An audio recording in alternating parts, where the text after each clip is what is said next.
मेरा ससुराल। दहलीज के भीतर दाया पैर रखते हुए मेघना ने अपने ससुराल में गृह प्रवेश किया। नीची निगाह के ही उसने अपने नए घर को चारों ओर से निहारा। बेहद सामान्य सा घर था। ड्राइंग रूम में सामान के नाम पर बेंच के सोफे और बीच में पॉलिश उतरी हुई टेबल।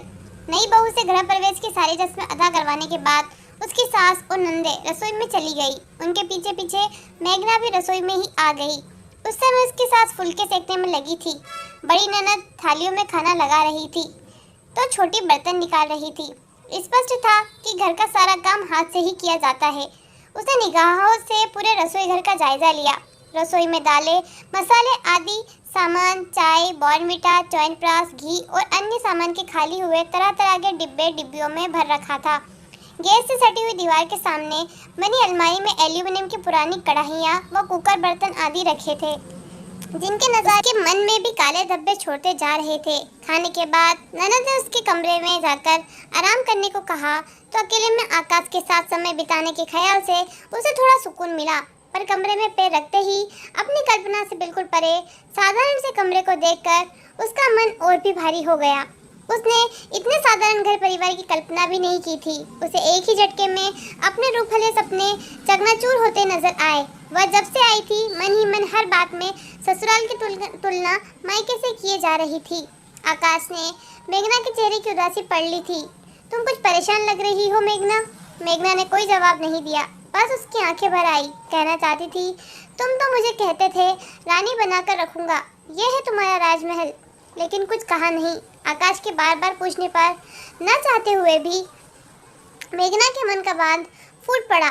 मेघना की बातें सुनकर आकाश के चेहरे पर पल भर की तो उदासी छा गई, पर अगले ही पल वह खुद को संयत कराते हुए बोला, तुम्हें तो पता है ना, मेरी 3 बहनें हैं। इसके अलावा पापा की भी 4 बहनें हैं।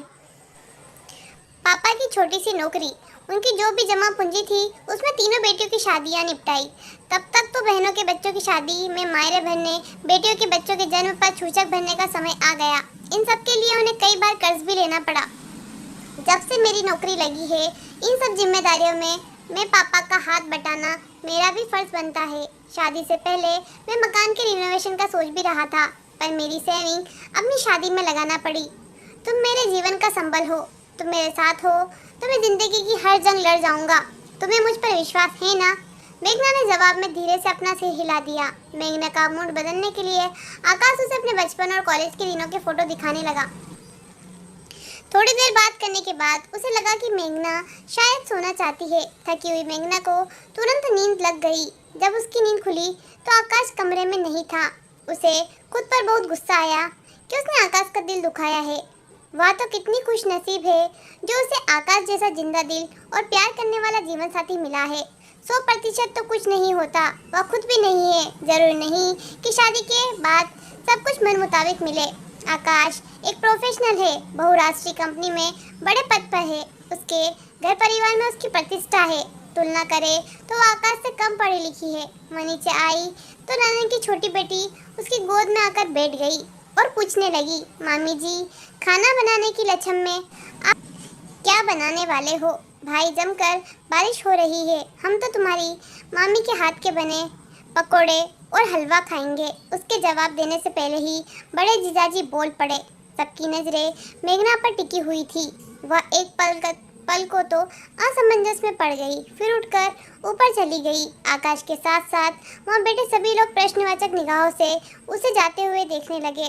उसके यूं उठकर जाने से आकाश के चेहरे का भी रंग उड़ गया। वह सोचने लगा, आ गई शामत। एक तो पहले उससे ही उसका मूड खराब था, अब सबके बीच में से एकाएक उठकर उसे मनाना भी नहीं जा सकता।